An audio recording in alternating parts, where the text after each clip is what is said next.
할렐루야. 오늘 본문은 종려주일 때 우리가 늘 사용하는 본문이죠. 그런데 오늘 우리가 이제 순서가 되어서 오늘 이 본문을 택하게 되었습니다. 이 본문을 우리가 함께 묵상하게 되었는데, 설교를 준비하면서 하나님이 정말 기가 막히게 이 대림절 셋째 주일에 이 말씀을 주셨구나 하는 생각을 지울 수가 없습니다. 오늘은 길을 걷다 19번째 시간으로 왕이라는 제목으로 같이 말씀을 나누려고 합니다. 우리가 대림절은 이 땅에 오신 예수님과 다시 오실 예수 그리스도를 기다리는 시간이라고 말씀을 드렸습니다. 여러분, 다시 오실 예수 그리스도 여러분 정말 기다리고 계십니까? 여러분, 이 세상은 다시 오실 예수 그리스도를 소망하고 있을까요? 이 세상 사람들은 다시 오실 예수 그리스도를 기대하고 있을까요?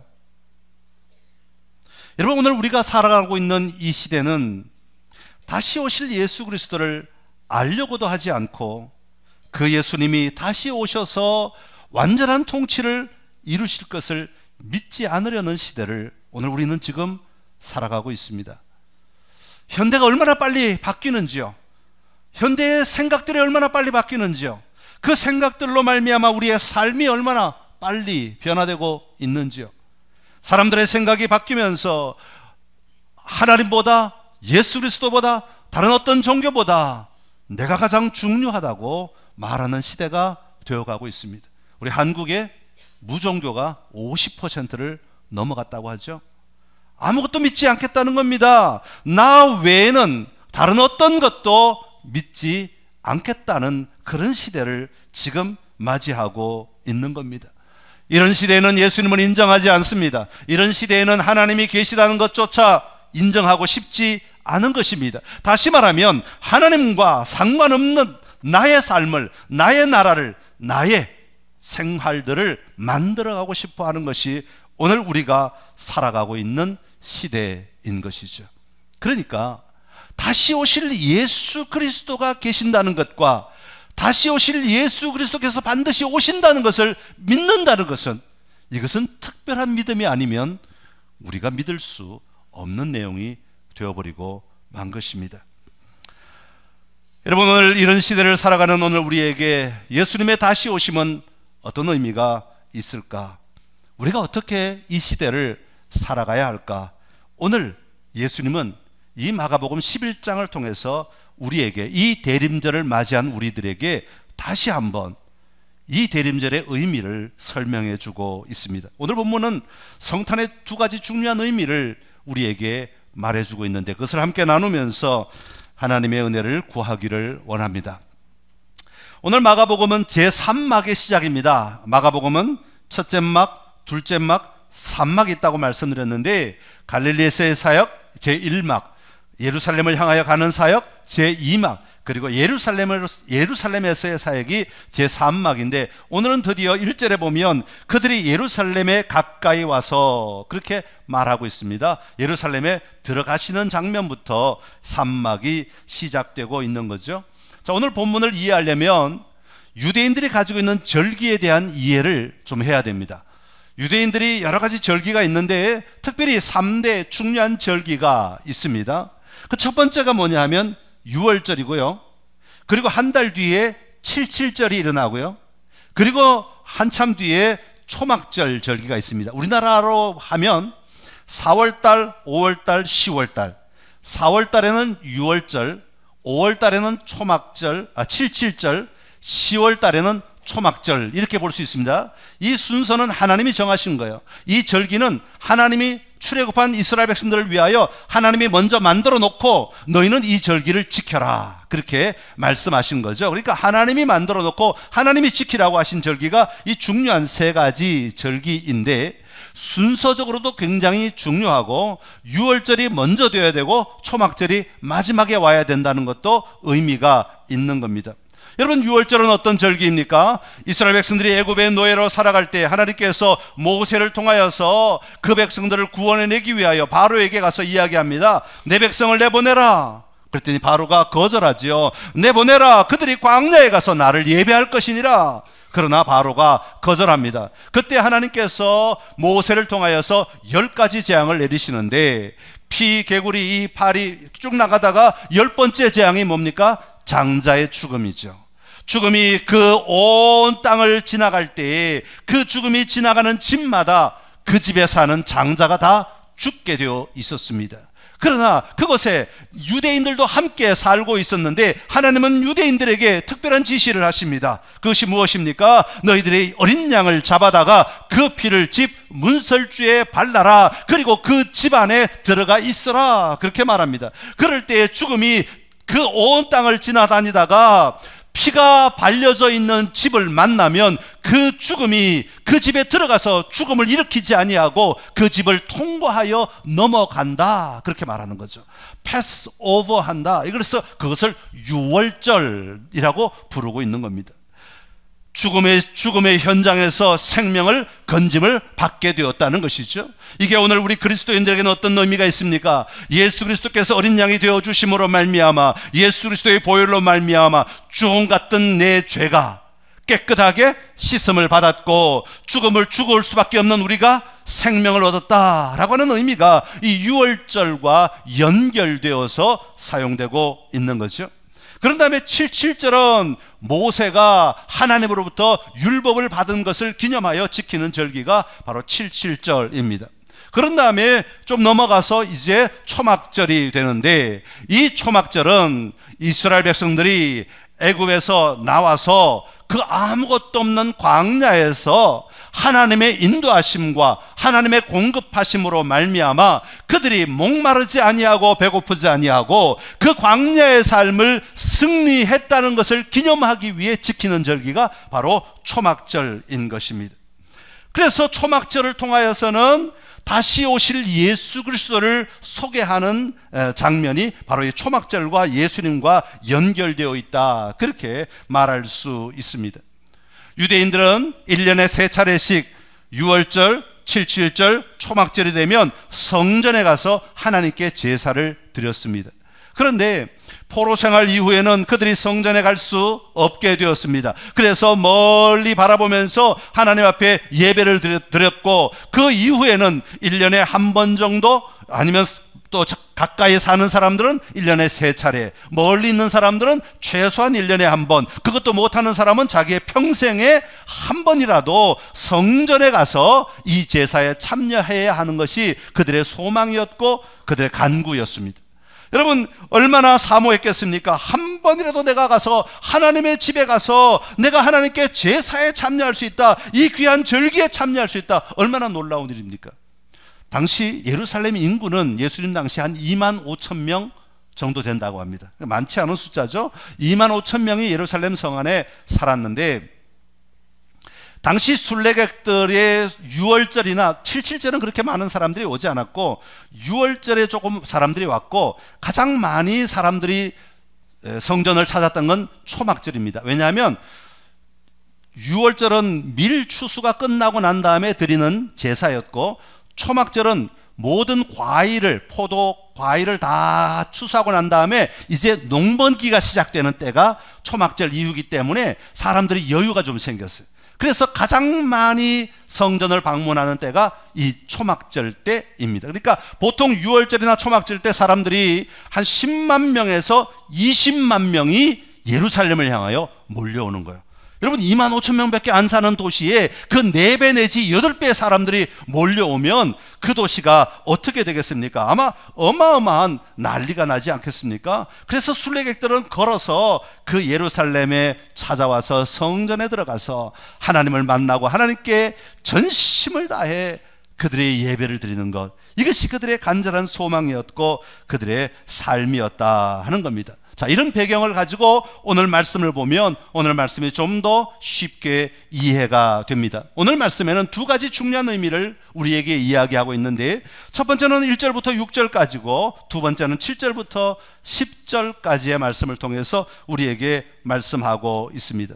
먼저 첫 번째는 1절부터 6절까지 보면 예수님께서 예루살렘 성전으로 들어가시는데 그냥 들어가지 아니하시고 뭘 타고? 어린 새끼 나귀를 타고 들어가시는 장면을 보여주고 있습니다. 여러분 지금까지 우리 말씀을 좀 기억해 보면 그동안 예수님께서 1막이나 2막에서 기적을 베푸시거나 아니면은 예수님이 병을 고치시거나 놀라운 일을 행하신 다음에 사람들이 어떻게 했어요? 소문을 내려고 막 애를 썼습니다. 그러나 예수님은 어떻게 하라고요? 절대로 소문 내지 말라고, 절대로 자기를 드러내지 말라고 그렇게 말씀하셨습니다. 자기를 드러내지 말라는 이야기는 무엇인가 하면 너희들의 방식으로, 너희들의 이야기로 나를 드러내지 말아라, 그런 의미가 담겨 있는 것 같아요. 너희 생각대로 너희가 보고 너희가 느낀 것만 함부로 이야기하지 말아라. 진짜를 봐야 그때 이야기할 때가 올 터인데 진짜를 얘기해야지. 아직도 내가 누구인지 알지 못하는 나를 속여서는 안 된다. 아마 그런 의미가 담겨 있었던 것 같아요. 그래서 실질적으로 2막이 시작되는 베드로의 신앙 고백, 주는 그리스도시요 살아계신 하나님의 아들입니다. 아까 찬양대가 오늘 참 멋진 찬양을 해줬는데 그 찬양이 있고 난 다음에, 그 고백이 있고 난 다음부터는 좀 더 적극적으로 이제 제자들에게는 예수님이 고난당하실 것을, 당신이 왜 이 땅에 오셨는지를 3번이나 반복해서 말씀해 주고 계시죠. 그런 다음에 이제 오늘 3막을 맞이하고 있는 겁니다. 여러분, 순례객의 전통은 걸어오는 겁니다. 순례객은 뭘 타고 오는 게 아니에요. 왜냐하면 우리의 참된 왕이신 하나님을 만나러 오는 거기 때문에 그 하나님을 만나러 오면서 내가 무엇을 타고 온다, 이 말이 안 되는 거잖아요. 말을 타고 온다? 뭐 이건 말이 안 되는 거죠. 그래서 전부 다 걸어오는 것이 일반적인 예수입니다. 어떤 사람은 2주간을 걸어서 오기도 하고 1달을 걸어서 오기도 했어요. 멀리 사는 사람들은. 가까이 사는 사람들이야 물론 2, 3일 만에 걸어오기도 했지만 사람들은 걸어오는 게 순례객들의 원칙 가운데 하나였습니다. 그런데 예수님께서는 나귀를 끌고 오라는 거예요.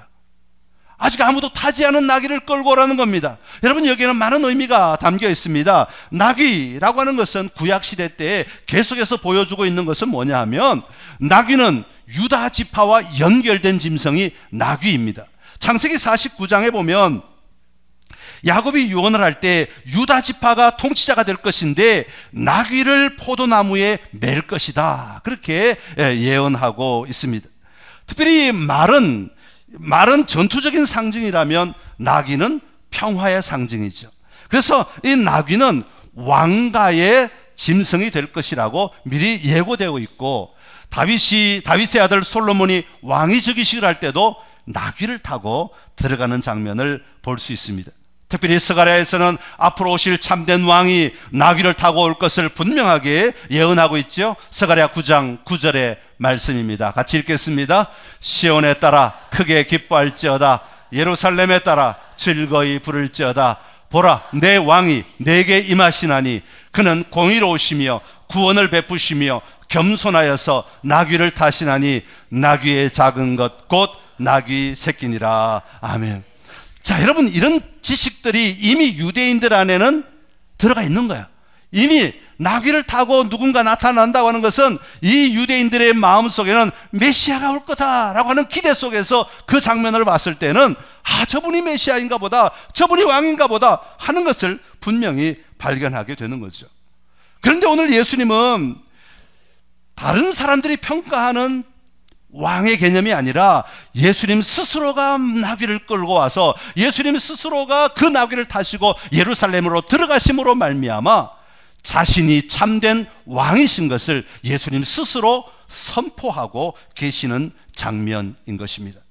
사랑하는 성도 여러분, 예수님은 그동안에는 자신이 누구신가를 숨기고 계시다가, 그리고 제자들이 베드로가 신앙 고백을 하였을 때 이제 고난을 받고 너희를 위하여 내가 죽게 될 것이라는 순환을 예고하시다가 이제서야 비로소 나귀를 타고 들어가시면서 내가 너희의 왕이다, 내가 너희의 메시아다라고 온몸으로 지금 예수님은 선포하고 계신 것입니다. 나귀를 타시되 어떤 나귀요? 작은 새끼 나귀를 타셨다. 겸손의 왕으로, 평화의 왕으로 들어오시는 장면을 그대로 온몸으로 보여주고 계시는 것입니다. 오늘 대림절 셋째 주일을 맞이하는 우리에게도 예수님께서 왕으로 임하셔야 할 줄로 믿습니다.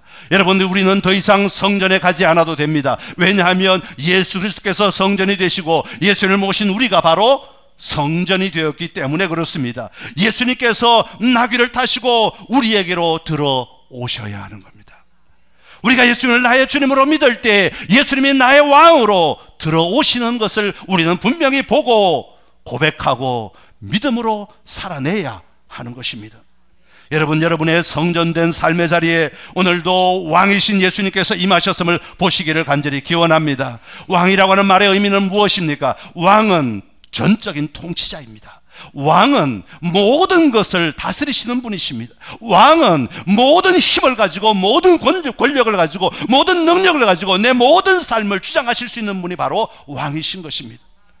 지금 이 세상은 내가 왕이라고, 내 생각이 왕이라고, 내 몸이 왕이라고, 내 삶이 왕이라고, 내 생각이 왕이라고 말하는 시대를 살아가고 있는 이때에, 이 대림절 기간에 예수님은 다시 나귀를 타시고 우리에게 들어오기를 원하시는 겁니다. 아니야, 여전히 내가 왕이야. 예수님이 왕이시라고 스스로 그 모든 사람들 앞에서 드러내시며 선포하고 계시는 것입니다. 이 대림절 기간에 다시 한번 예수 그리스도를 나의 왕으로 온전히 모시고 왕이신 예수님께서 왕 노릇 하실 수 있도록 나의 삶을 내어드리며 살아가는 은혜가 저와 여러분에게 있기를 간절히 기원합니다.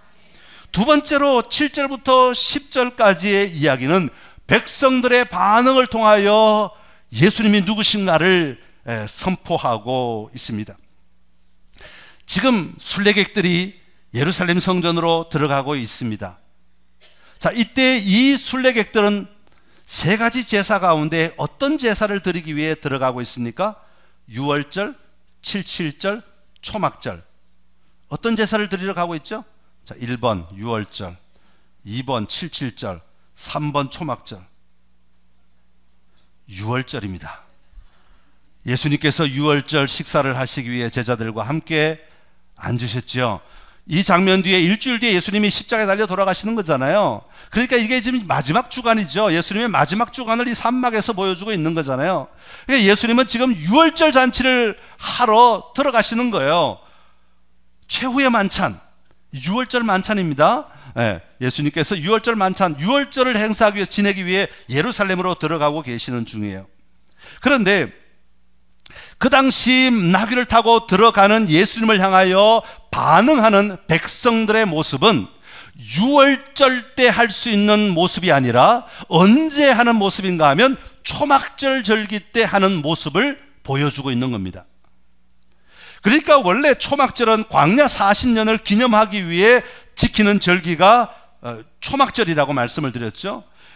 레위기에 보면 하나님께서 그 초막절의 절기를 이렇게 규정하십니다. 레위기 23장 33절에서 34절의 말씀 같이 읽겠습니다. 여호와께서 모세에게 말씀하여 이르시되 이스라엘 자손에게 말하여 이르라. 일곱째 달 15날은 초막절이니 여호와를 위하여 이래 동안 지킬 것이라. 7일 동안 지킬 것이라 그렇게 말합니다. 자, 그 뒤에 보면 40절에 이런 얘기했습니다. 시작. 첫날에는 너희가 아름다운 나무 실과와 종려나무 가지와 무성한 나무 가지와 시내 버들을 취하여 너희의 하나님 여호와 앞에서 이래 동안 즐거워할 것이라. 아멘. 자, 초막절에는 유월절과 다른 모습이 하나가 있는데 그게 뭐냐 하면 이스라엘 백성들은요, 정통 유대인들 집에는 지금도 아파트에 살아도 난간이 있는 데 삽니다. 옥상이 있거나. 그래서 이곳에서 뭘 하냐면 초막절이 되면 지금도 유대인들은 나뭇가지를 가져다가 텐트를 짓습니다.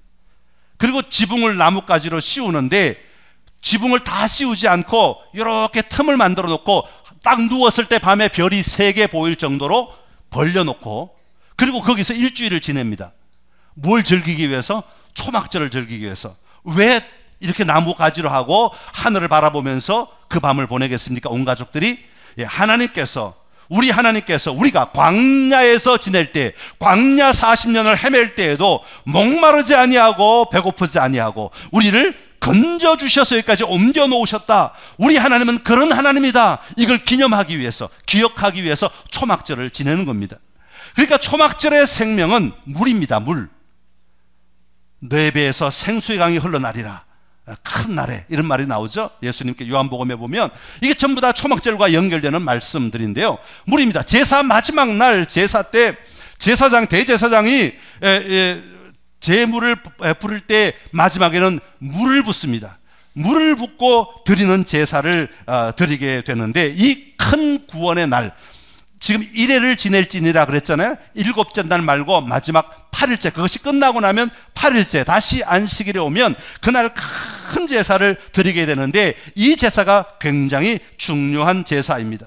사람들이, 순례객들이 단 주변에 가득 둘러섭니다. 그러면 제사장이 물을 떠다가 그 물을 제단 위에 붓습니다. 하나님께서 광야에서 물을 내듯이 오늘 우리에게도 끊임없이 공급하시는 하나님이시다 라는 것을 선포합니다. 그러면 백성들이 4가지 나무의 잎을 가지고 와서 흔드는 거예요. 아까 나왔죠. 아름다운 나무 실과, 그 다음에 무슨 또 멋진 나무, 이런 이름들인데 이건 우리가 잘 모르는 이름들이기 때문에 그렇게 써놓은 거고, 실제로는 종려나무 가지와 버드나무, 이건 우리가 아는 거기 때문에 이름을 써놨어요. 그래서 4가지 종류의 나무를 가지고 오는데, 이 나무 가지를 꺾어와 가지고 흔들면서 그 제사를 드릴 때, 다시 말하면 그 큰 마지막 큰 구원의 날에 이렇게 선포하는 겁니다. 호시아나, 호시아나. 호시아나라고 하는 말은 호시아라는 말과 나라는 말이 합쳐진 말입니다. 호시아나, 성경에는 호산나 되어 있죠. 우리말로 하면 호산 한 단어고 나가 한 단어가 되는 거예요. 호산, 호시아라는 말은 우리를 구원하여 주십시오, 우리를 구원하여 주십시오 라는 뜻이 담겨 있습니다. 나라는 말은 제발, 지금 이라는 뜻이 담겨 있습니다. 그러니까 종려나무 가지를 흔들면서 그 초막절 제사의 마지막 날에, 버드나무 가지를 흔들면서 이 초막절 마지막 날에 사람들이 뭐라고 외치는 거니까 호시아나, 호시아나 라고 외치는 겁니다. 지금 우리를 구원해 주십시오, 제발 우리를 구원해 주십시오 라고 외치고 있는 거죠. 여러분, 이 구원의 소리를 한번 상상해 보십시오. 수십만 명이, 10만 명 내지 20만 명이 그 성지의 자리에 둘러서 가지고 모두 다 이 나뭇가지를 흔들면서 호시아나, 호시아나, 우리를 구원해 주십시오, 우리를 구원해 주십시오 외치고 있는 거야. 여러분, 마가복음 오늘 본문 9절 10절에 바로 그 얘기를 하고 있는 겁니다. 우리 9절과 10절을 다시 한번 읽어보겠습니다. 시작.